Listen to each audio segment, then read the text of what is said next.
Bienvenue sur Africa 24 dans cette nouvelle édition du QG Weekend au sommaire de l'actualité.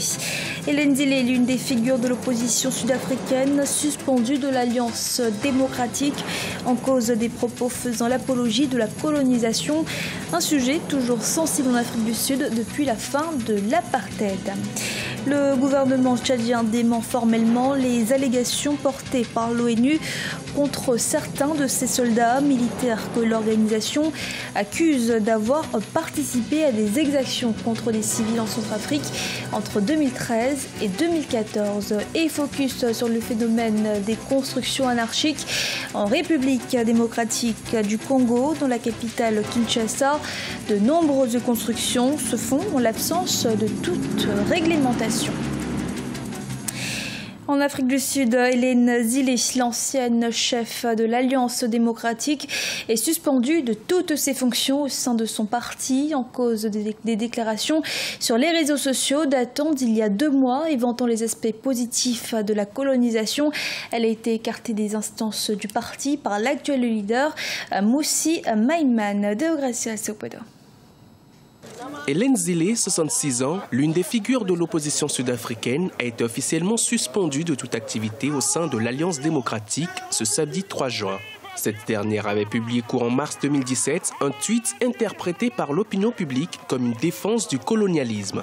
Un sujet toujours sensible en Afrique du Sud depuis la fin de l'apartheid en 1991. Il ne fait aucun doute que ces tweets originaux et les justifications subséquentes étaient des choses que je trouvais personnellement très offensantes. Je crois surtout qu'ils l'étaient également pour de nombreux Sud-Africains et nuisent au projet que nous essayons de construire. C'est une affaire qui, depuis mars 2017, a mis dans l'embarras l'Alliance démocratique, le principal parti d'opposition en Afrique du Sud.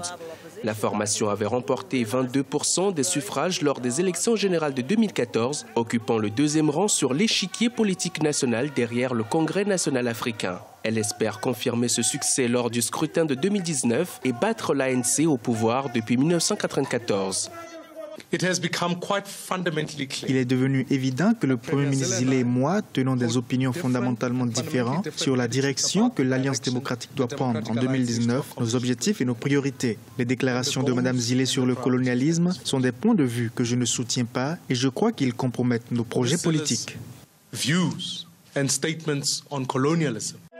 Considérée depuis de nombreuses années comme un parti de blanc nostalgique de l'époque coloniale, l'Alliance démocratique tente d'améliorer son image auprès des électeurs sud-africains. Une opération séduction affectée par l'affaire Zillé au lendemain de la percée historique du parti dans plusieurs grandes villes du pays lors des dernières élections locales.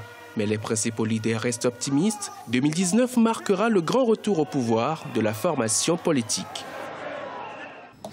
Dans l'actualité également, un rapport de l'ONU dresse un bilan des violences commises en Centrafrique. L'enquête des Nations Unies détaille 620 crimes perpétrés par des militaires entre 2003 et 2015. Des soldats tchadiens seraient impliqués dans des exactions contre des civils, des allégations aussitôt démenties par le gouvernement tchadien. Les précisions de Corinne Kandem.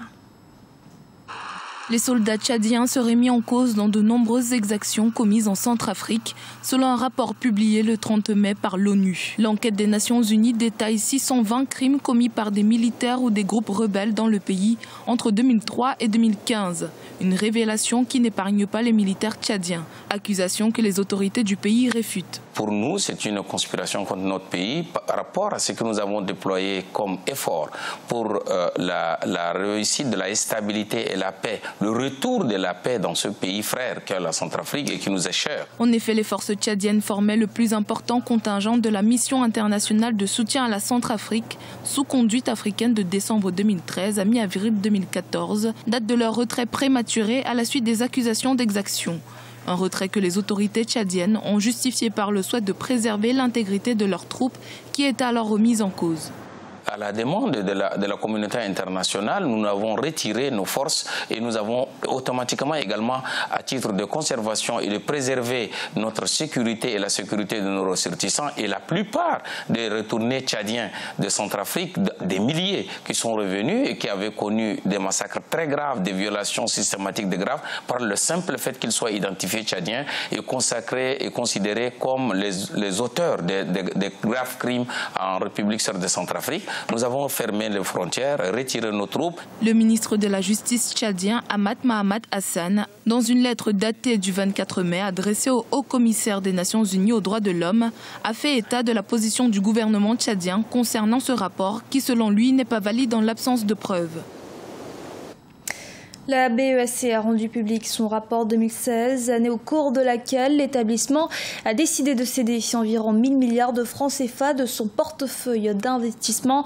Pourquoi cette stratégie et surtout a-t-elle été bénéfique? Élément de réponse avec Ibrahima Djoumaba. Dans son rapport annuel 2016, la Banque des États de l'Afrique centrale a annoncé la cession de plus de 1000 milliards de francs CFA de son portefeuille d'investissement. Cette cession a été effectuée à 3 reprises. Ces cessions partielles ont généré au total une plus-value de 230,65 milliards de francs CFA. La Banque centrale, c'est d'abord une entité économique.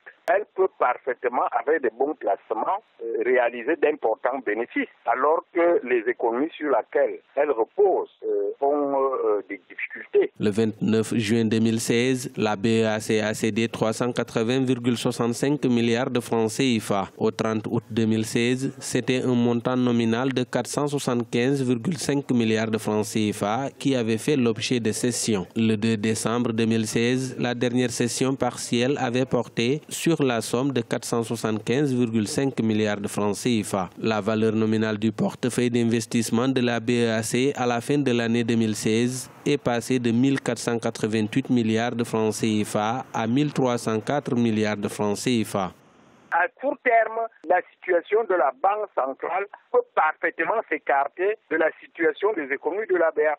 Évidemment, à long terme, ça va rattraper la BEAC. Les opérations de cession du portefeuille d'investissement ont été décidées par le comité de stratégie de la salle des marchés. Ceci dans l'optique d'être conforme à l'exigence de la quotité obligataire de 50% des avoirs extérieurs nets de la BEAC, déposés en compte d'opération. Au total, la cession du portefeuille a généré une plus-value de 230,65 milliards de francs CFA.